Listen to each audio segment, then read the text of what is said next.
베르크칭크의 기도문 읽기 34번째 시간입니다. 이 책 219쪽부터 시작되는 단락입니다. 두 쪽밖에 되지 않습니다. 제목은 이렇습니다. 주님 이름이 거룩해지이다. 주기도에 나오는 이야기죠.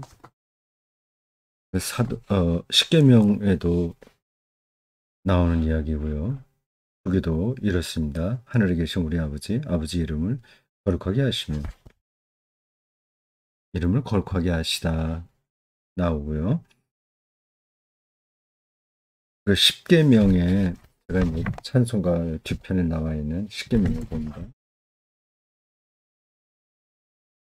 세 번째 계명이 이렇습니다. 너는 내 하나님 여호와 이름을 망령되게 부르지 마라. 그 내용입니다.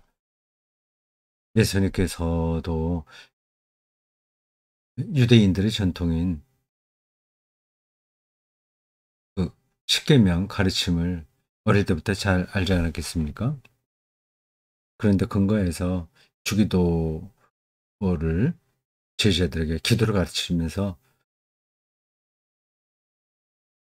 저 단락을 이렇게 채용해서 말씀하신 것으로 보입니다.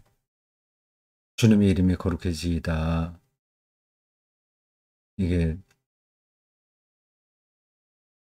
뻔한 이야기 같지만 뻔하지가 않죠. 주님이 누군지를 알아야 주님의 이름이 거룩해진다고 하는 것도 무엇인지 알죠. 주님 구약에서는 주를 아도나이라고 불렀죠. 신약에서는 퀴리오스입니다. 퀴리오스 주님. 그분이 어떤지를 알아야 그분의 일에 그분의 본성에 어긋나는 일을 하지 않게 되죠. 이게 쉬운 게 아닙니다. 주님의 이름으로 오히려 주님의 이름을 욕되게 하는 일이 지난 이 역사에서 얼마나 많이 반복됐습니까? 지금도 그건 마찬가지고요. 참 하나님이라는 이름 또 주님이라는 그 표현이 위험합니다. 그걸로 가장 반생명적인 행동도 할 수 있죠. 베르크칭크는 이제 마틴 부버의 말을 인용하는 것으로 이 글쓰기를 시작했습니다.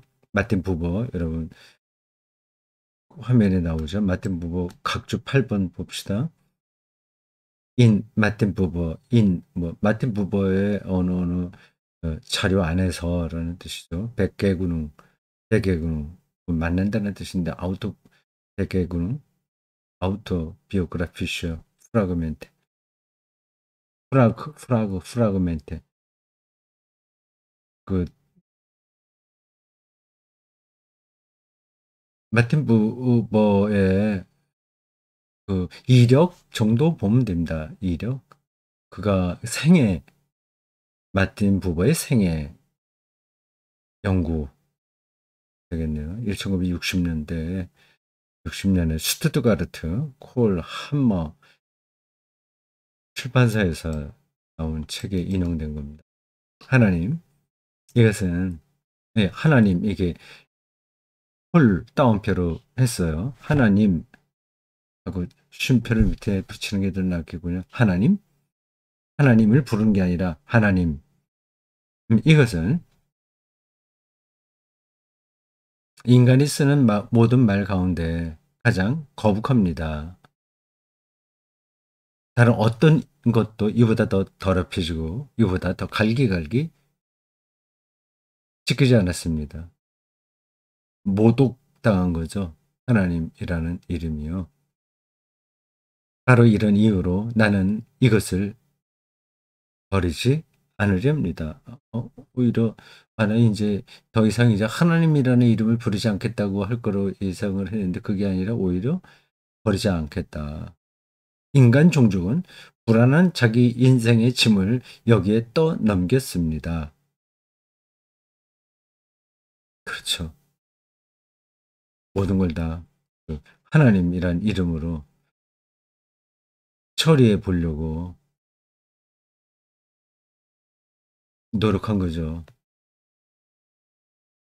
기도한다고 하면서도 자기가 해야 될 일을 하지 않고 하나님께 떠맡기는 겁니다.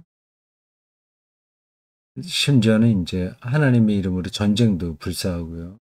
그리고 그것을 바닥에 패대기 쳐 버렸습니다. 그것은 먼지 구덩이에 파묻혔으며 그들의 모든 짐을 짊어졌습니다. 하나님이 모든 짐을 짊어졌다고 합니다. 그 유대인 학자입니다. 그리스도인이 아니라 유대인 학자예요.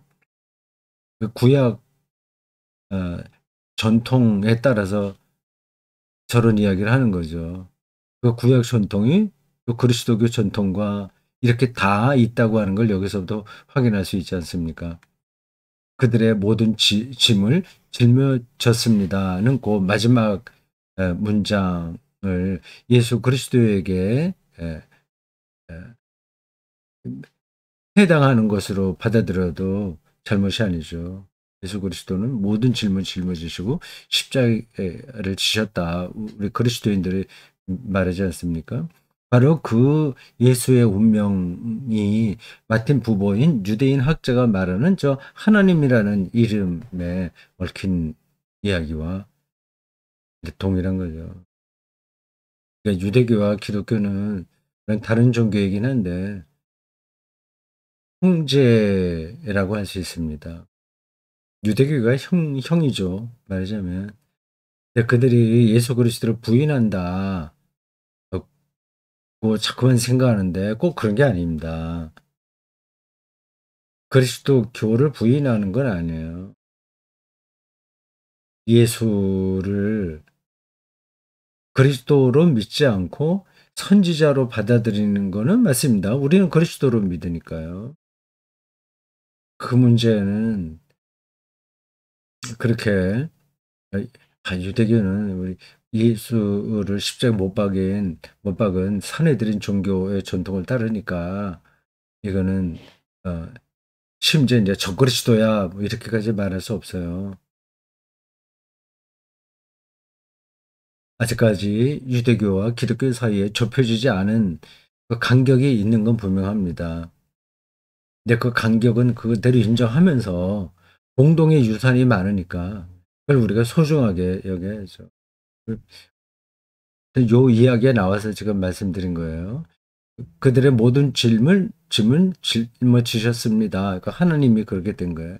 그 예수 그리스도가 모멸과 조롱을 받고 십자가의 죽음을 당한 그 운명과 지금 마틴 부버가 얘기하는 저 하나님의 운명이 같은 거죠.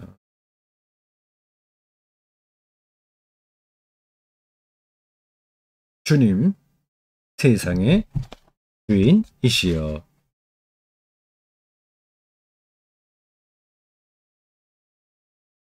사람들이 뭐 저렇게 생각하나요? 자기가 주인이라고 생각. 우리는 주님을 향해 아버지라 부릅니다. 우리를 책임지신다는 분이지 란 뜻이지 뭐 가부장적인 그 권위주의를 가리키는 게 아닙니다. 우리는 주님을 향해 아버지라 부릅니다. 이것이 주님의 이름입니다. 아버지가. 예수께서는 더 그 하나님 아버지의 신실하심을 강조하여 아바, 아버지라고 그랬죠. 아람어로 아바, 아버지.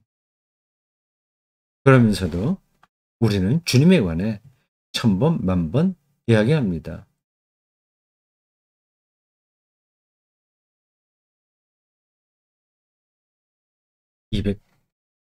220 쪽으로 넘어갑니다.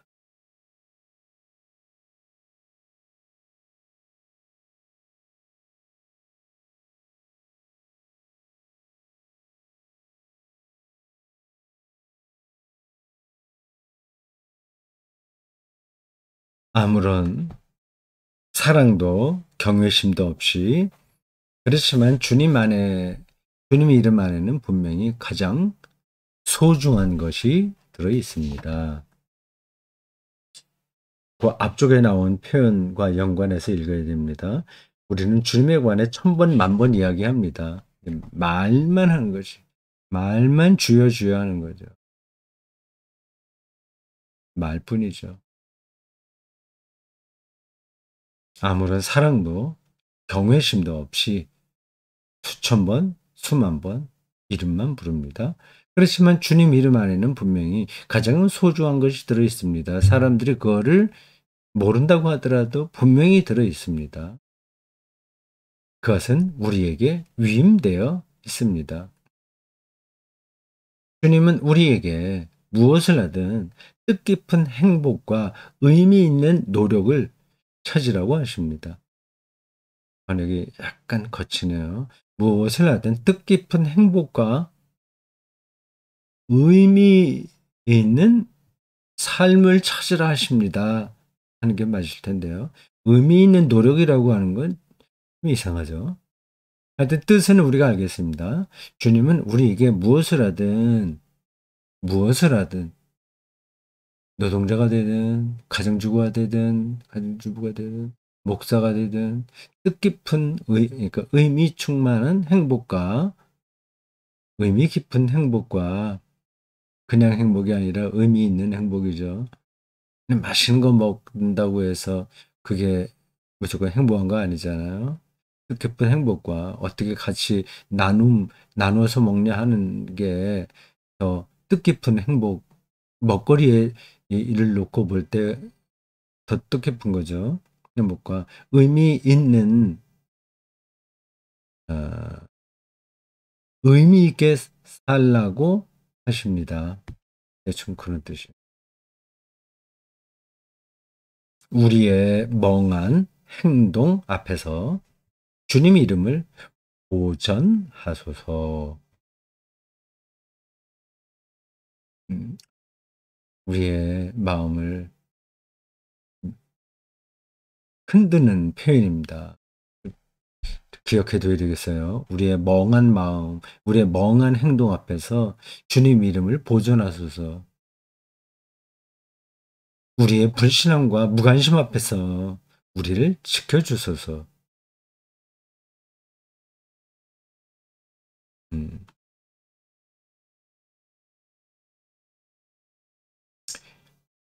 그리스도인들이 저렇게 할 때가 제법 있죠. 내가 주님을 언급할 때 나를 도와주소서. 주님의 도움이 정말 필요합니다. 자기의 의지만 갖고는 주님의 이름에 걸맞는 언행을 하기가 쉽지 않습니다. 우리는 이해타산에 아주 민감합니다.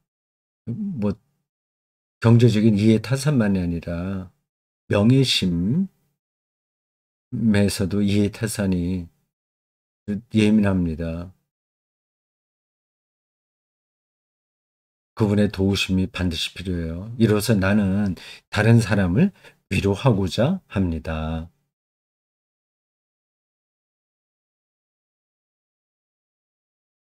자기 잘난 게 중요한 게 아니라 다른 사람을 위로하는 게 중요하겠죠.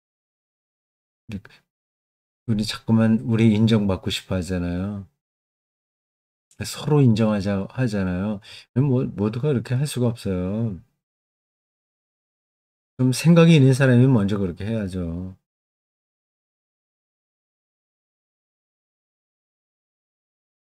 저렇게 위로하려면 자기가 먼저 위로를 받아야 됩니다. 사람의 위로가 아니라 하나님의 위로를 먼저 받아야 되겠죠. 그게 나를 도와주소서라는 문장에 담겨 있는 내용입니다. 나를 위로하소서 하는 말과 나를 도와주소서라고 하는 말은 같은 뜻이에요. 주님의 이름으로 나는 그들을 평안하게 하겠습니다. 나는 그들의 인내심을 돕겠습니다. 나는 그들을 주님의 이름으로 축복하겠습니다. 하늘에 계신 아버지요. 저 마지막에서 두 번째 문장은 좀 조심해서 해야 됩니다. 어떤 사람은 툭하면 주님 이름으로 형제를 축복합니다. 이런 멘트를 잠깐 날리더라고요. 나는 그냥 습관적으로 그렇게 하는 사람이 있습니다. 이제 그거가 정말 어떤 사람에게 위로가 될까요?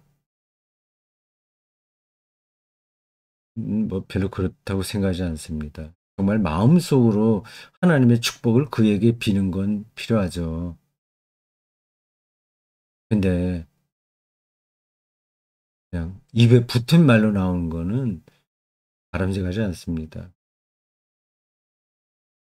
나는 그들을 주님의 이름으로 축복하겠습니다. 이 문장이 이 원어를 정확하게 번역한 건지 아닌지 제가 잘 모르겠습니다. 아닐 수도 있어요. 이 번역한 사람이 한국 그리스도인들이 자주 사용하는 저 문장을 그대로 따온 거 아닐까 싶어요. 그들을 주님의 이름으로 그들에게 에, 복이 임하기를 기도하겠습니다. 뭐 이런 정도면 되겠죠. 누가 축복.